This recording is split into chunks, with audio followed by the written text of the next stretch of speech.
Good morning, good morning, good morning. You're the sugar to my tea. Meet the Mitchell family.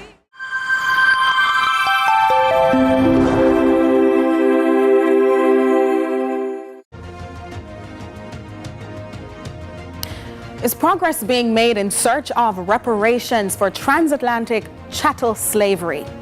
Do recent admissions of remorse and even attempts at restitution from institutions and individuals who benefited from the centuries-long system of brutality represent a landmark on the journey to healing the various traumas it has wrought on humanity?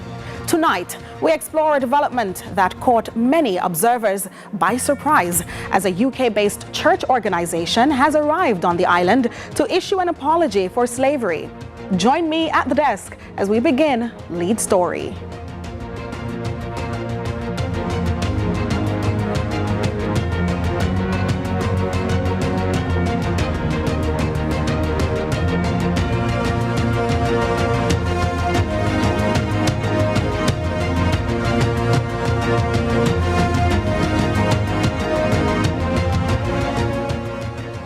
I'm Nika Lewis, standing in for your regular host, George Davis, and this is Lead Story. Tonight, we welcome a quartet of guests who will be helping our audience to understand more about the continuing issues around the legacy of slavery, understanding the United Reformed Church in the UK, who visited Jamaica recently to apologize for slavery. A little later, we'll also be joined in studio by the Right Reverend Sally Foster Fulton, moderator of the General Assembly of the Church of Scotland for 2023 to 2024, and Miss Karen Campbell as well, General Secretary for the Intercultural Ministries of the United Reformed Church in the UK. But joining us on Zoom are Professor Anne Bailey, author and Professor of History at State University of New York, Binghamton, and the Right Reverend Dr. Elijah Obina. Is Obina, am I correct? Obina. Obina. Thank you so much. And it's not right reverend, please. It's just reverend. It's just reverend. Okay, I'm corrected. So racial justice and all these things are some of the issues we're going to talk about. But before that, we want to touch on some matters concerning the Action Forum, the Christian Reparation Action Forum, CRAF. Please share with us a little bit of background on what this group is all about, CRAF. First of all, thank you very much, Nika, for inviting us to be able to share today on behalf of the group. We really are honored to be here. So, CRAF stands for Churches Reparations Action Forum, and the group really came out of the larger initiative of the National Council on Reparations, which was formed in 2019 by the Minister of Culture. And that group, which of course represents the entire country's advocacy for reparations, there were two people appointed there that represent churches. And that was Dr. Bruce Fletcher and Dr. Stephen Jennings, and both of them represent different major church bodies in Jamaica. And as a result of that involvement, it was their thought that they should include, that they couldn't possibly represent all the churches in Jamaica. As you know, we're a well-churched community. So they really reached out and said we needed to include and be very inclusive and include other denominations, other church bodies. And so CRAF, really as a group, is trying to discern the mind of the church with regards to this issue of reparations. And CRAF as a group is trying to advocate for reparations from a faith-based perspective.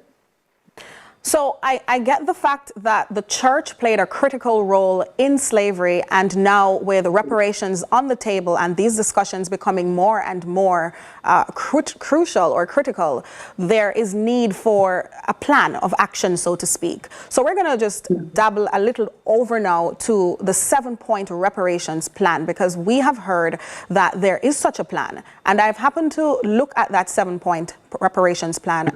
It's quite interesting. to say the least. I've seen some things that really jumped out. But the first on that list was an apology. And I believe we recently received such an apology. So talk to us a little about that. First you, and then I'll bring in Reverend Obina. Yes, well, yes, there is a 7-point plan. And that plan includes everything from the apology, which is the first thing, to education, to land distribution, to mental health issues and addressing psychological trauma, to looking at safety and security issues. I think a lot of us are concerned about violence. Safety and security is a major issue on that plan. Also, memorialization of our history and having spatial markers across the country and the Caribbean that really reflect where we've come from and where we are going and our resilience, in fact. So I want to agriculture and climate change.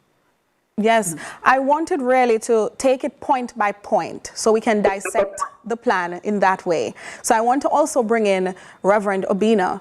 Reverend Obina, what role, if any, do you believe the church ought to be playing in point 1, which is an apology?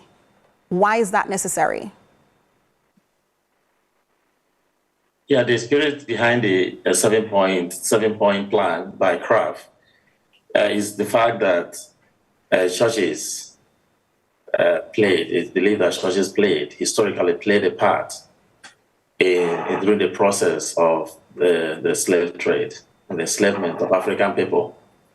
And if that is true, and which is true, then the church needs to acknowledge that. And that's like the starting point of the process. That where the church says, sorry. Yes. If you consider yourself to have offended somebody, the church recognizes that there's a need for sorry, which is a starting point. And then other things can then follow.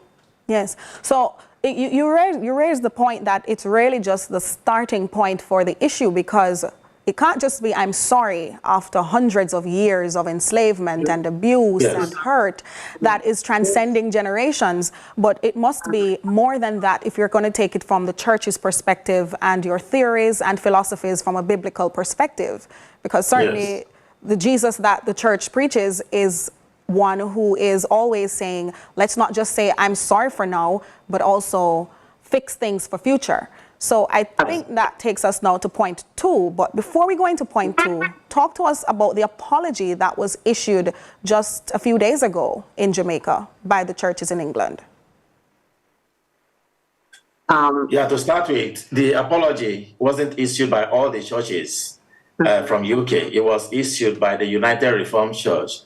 The moderator presented it alongside Karen Campbell, who will, in the next few minutes, be joining us in this conversation. So it is apology by the Reformed United Church at the moment. It is also hoped that other churches will follow suit along the line. I'm a minister of the Church of Scotland and also the Racial Justice Convener.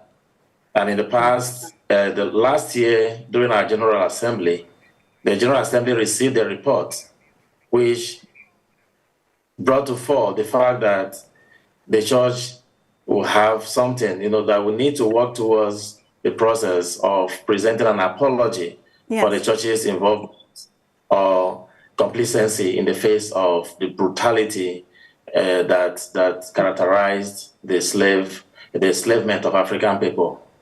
And so we decided, following the visit of Kraft members to Scotland last summer, to visit Jamaica with the whole intention of listening, accompaniment, experiencing, and just engaging in the whole process of our partners, working alongside our partners. And it is hoped that following this ecumenical pilgrimage, we will return to Scotland and begin to engage in a more intensified conversation on how the Church of Scotland will also present an apology. Okay. Yes. All right. Well, we also saw just now on screen point 2, which tackles another aspect, but I will ask the lady to join me now in breaking down Kraft point 2 out of the 7-point plan. So that now is addressing the psychological trauma affecting identity and self-worth. That's a big one. One of the legacies of the Atlantic slave trade and slavery, after 350 years of the Atlantic slave trade and a corresponding period of time of slavery, depending on the region, is that there can be a legacy or a sense of inferiority. There can be a sense of you are not as good as or cannot be as good as someone depending on your color, because black and white were heavily coded words during much of that period of time. Being of African descent was something that was looked down upon. So people came from, I like to say this in my work, that the history of people of African descent did not start with the Atlantic slave trade. It started in Egypt and Ethiopia and the great kingdoms of those places, as well as great kingdoms in West Africa, Ghana, Mali, Songhai, could go on forever. But the point is that people of African descent who were brought here forcibly through the Atlantic slave trade, that history, that great proud history, was diminished in the eyes of their white enslavers or slave owners. And so there's a psychological trauma that comes with that. There's a breach in the way people see themselves now as opposed to the way they were before and who they were 500 years ago. All right, Reverend Bailey, I'm going to have to pause you right there because we're up on a really quick break. Lead Story continues with this very engaging discussion right after this break.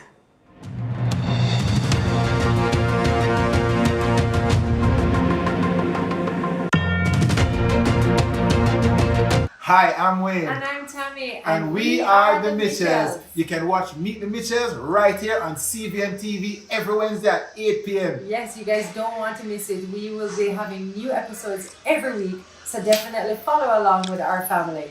Meet the Mitchell family. Good morning, good morning, good morning. You're the sugar to my tea. Meet the Mitchell family. Cooking with Love on CVM TV.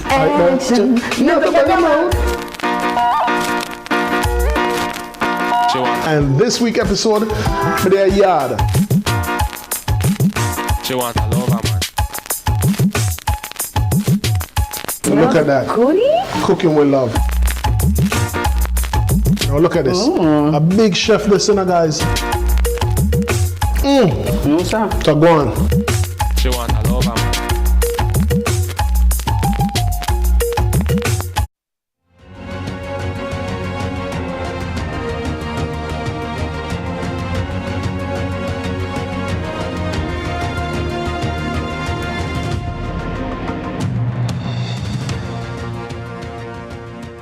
Welcome back. We are still looking at the ongoing issues around the legacy of slavery, as well as the visit to Jamaica of the United Reformed Church of England and Scotland and Wales regarding the apology for its role in transatlantic slavery, and also the church's Reparation Action Forum crafts presentation of a 7-point reparations plan. So we're really focusing on the 7-point plan right now. We're going straight into number 3 of the plan, which is on screen. It's about promoting safety and security through repudiation of violence. This is a big one. I'll probably start with Reverend Bailey because you were the one we closed out that segment with, and then I'll pick up with Reverend Obina. I like that I've been promoted to Reverend. My apologies. Not at all, not at all. Don't apologize for that, but it is Dr. Bailey.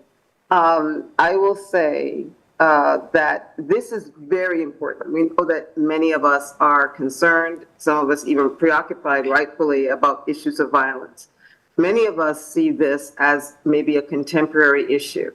And the fact is that throughout colonization and enslavement, violence was everyday practice, everyday practice meted out to people of African descent.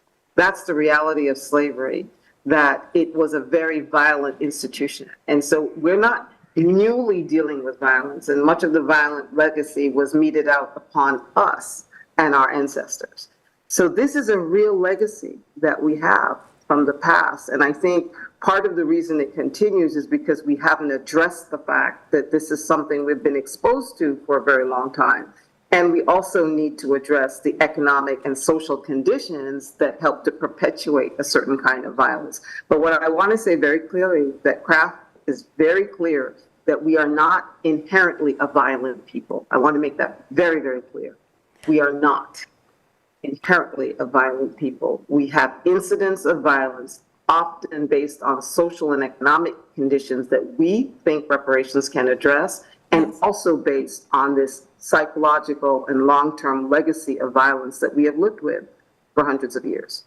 So for Kraft, it's more of the psychological trauma that is being duplicated in some ways, replicated in our society today, and it probably will transcend one generation to another generation until we find a way to stop it.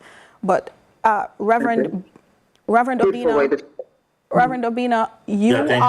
you are also of African descent, and I take it that you would understand as well the impact of trauma and violence of this nature on a people.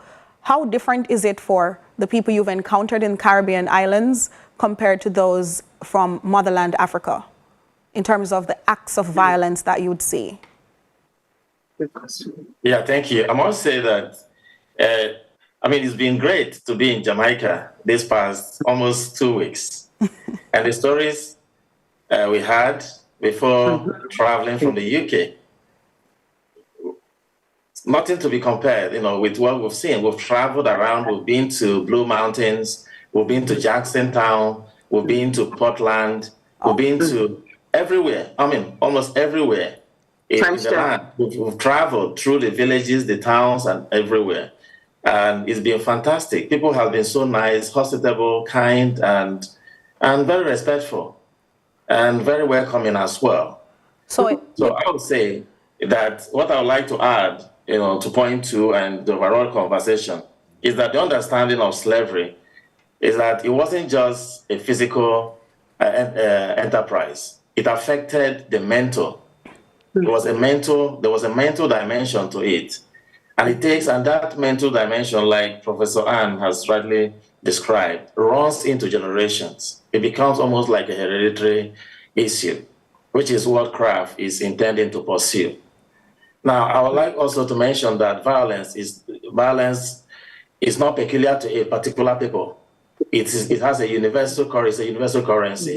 And part of the continuity of colonial legacies and the legacies of slavery is to always paint a particular group of people as being more violent than the other. Violence is everywhere. We find it almost everywhere. There's no country in the world that does not record violent cases. And so I think we need to deconstruct that as well in the context of Jamaica. And from what I've seen, some of the people we have met people on the streets, we've met people in Frenchtown and everywhere. And they've been so nice, so welcoming, so peaceful and loving. And there's something beyond, or something that we need to think about in terms of how countries and people are represented. But having said that, the issue about violence that we will possibly find in Jamaica cannot be disconnected from the past. Because if you look at the colonial and the history of slavery in the past, you can see the brutality, the way in which enslaved Africans were treated. Some of them were murdered. Simon, and so many of them were murdered. Hundreds of people were murdered, 1831. And how trauma can replicate itself, through centuries and ages. And so what a Kraft is seeking to do is to address this, to find a way to deconstruct the history, the story or the image we have about our people, and also to provide training and retraining of people who are going through this age-long trauma. All right, so you've pretty much covered point 4 as well, which is talking about re-imaging education, and that also was a blend over with point 3. But now we want to talk a little about point 5, where we're talking about sharing citizen